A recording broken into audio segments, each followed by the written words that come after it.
ನೀನೇ ನನ್ನ ಜೀವ, ನಾನೇ ನಿನ್ನ ಭಾವ.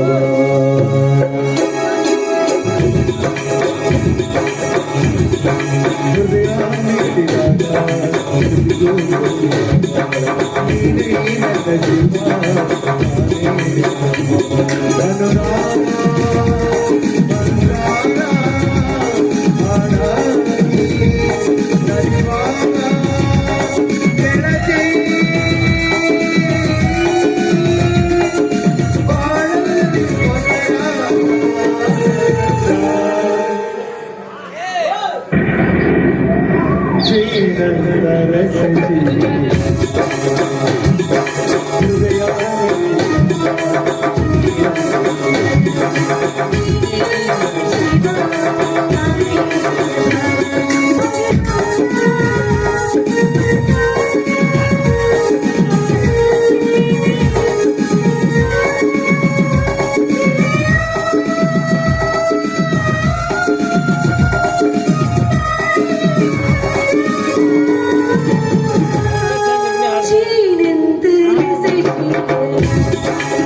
ಆದಷ್ಟು ಪ್ರಯತ್ನ ಮಾಡಿ. ಅಣ್ಣ ಯಾವ ತಪ್ಪನ್ನು ಮಾಡಿಲ್ಲ, ಅವನೊಬ್ಬ ನಿರಪರಾಧಿ ಅಂತ ನೀವು ಸಾಬೀತುಪಡಿಸ್ಕೊಂಡೇ ಬರ್ಬೇಕು. ಆಗ್ಲಿ ಶ್ವೇತಾ, ಇಲ್ಲೇ ಸಮಯ ಬಹಳವಾಯ್ತು. ಟೈಮ್ ಆದ್ರೆ ಬೆಂಗಳೂರು ಟ್ರೈನ್ ಸಿಗೋದಿಲ್ಲ. ಸ್ವಾಮಿ, ಆದ್ರೂ ಕೂಡ ನೀವಿಲ್ಲದಾಗ ನಿಮ್ಮ ಮಗ ಜಗದೀಶ ತುಂಬಾನೇ ಹಠ ಮಾಡ್ತಾನೆ. ನೋಡು ಶ್ವೇತಾ, ಎರಡನೇ ಮಗು ಹುಟ್ಟಿದಾಗ ಮೊದಲನೇ ಮಗನ ಮೇಲೆ ಪ್ರೀತಿ ಕಡಿಮೆ ಆಗುತ್ತದೆ ಅಂತ ಹಿರಿಯರು ಹೇಳಿದ್ದಾರೆ. ನಾನು ಮೊದಲಿಗೆ ಜಗದೀಶನಿಗೆ ಬೈಯುವಾಗ ನನ್ನ ಮಗ ಅಂತ ಹೇಳ್ತಾ ಇದ್ದ ನೀನು, ಈಗಲೇ ನಿನ್ನ ಮಗ ನಿನ್ನ ಮಾತು ಕೇಳೋದಿಲ್ಲ ಅಂದ್ರೆ ಹೆಂಗೆ? ಅದು ಹಾಗಲ್ಲ ರೀ, ಯಾಕೋ ಇದು ಮನೆಯಲ್ಲಿ ಸುರೇಂದ್ರಣ್ಣ ಹಾಗೂ ತ್ರಿವೇಣಿ ಅಕ್ಕಳ ನಡವಳಿಕೆ ನನಗೆ ಯಾಕೋ ಸರಿ ಅಂತ ಅನ್ನಿಸ್ತಾನೆ ಇಲ್ಲ. ಶ್ವೇತಾ, ತಾವು ಸರಿಯಾಗಿದ್ದರೆ ಸೂಳಿಗೆರೆಯಲ್ಲಿ ಮನೆ ಕಟ್ಟು ಅಂತ ಹೇಳಿದ್ದಾರೆ ಹಿರಿಯರು.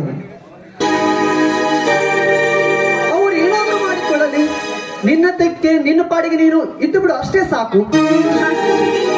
ನಾನಂತರ ನಿಮ್ಮ ಸರಿ. ಜಗದೀಶ ಸ್ಕೂಲಿನಿಂದ ಬರುವ ಹೊತ್ತಾಯ್ತು. ನಾನು ಆದಷ್ಟು ಬೇಗ ದೇವಸ್ಥಾನಕ್ಕೆ ಹೋಗಿ ಬಂದ್ಬಿಡ್ತೀನಿ. ಮನೆಯಲ್ಲಿ ಇನ್ನು ಅಡಿಗೆ ಕೂಡ ಮಾಡ್ಬೇಕು. ಓಹೋ, ಮಾತಿನಲ್ಲಿ ಮರ್ತೆ ಬಿಟ್ಟಿದ್ದೆ. ಟೈಮ್ ಆಯ್ತು ಶ್ವೇತಾ, ನಾನು ಬರ್ತೀನಿ. ಬಾಯ್ ಬಾಯ್.